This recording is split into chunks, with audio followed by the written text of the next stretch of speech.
Max Robespierre has got such a good point, and I do recommend it. He says that the Conservatives keep talking about illegal migration and people breaking into Britain. And if it's illegal, he says, why hasn't anybody been arrested? So if something is illegal, it's illegal. If something's not illegal, it's not illegal. The point is, there is no such thing as illegal migration if you haven't been, if your paperwork hasn't been processed.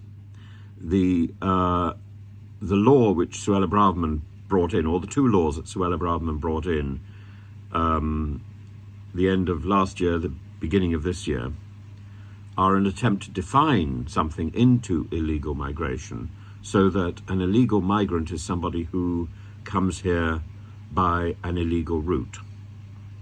That is not an internationally accepted understanding. And I personally think it's not possible to define something into existence just on a whim.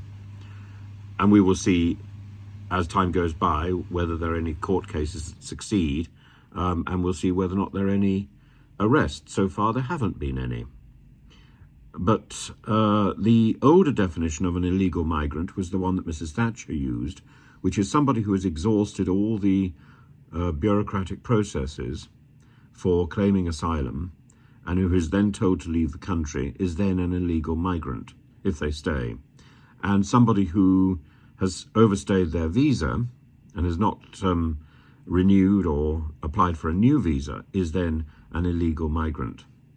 And in those cases, those people could be arrested.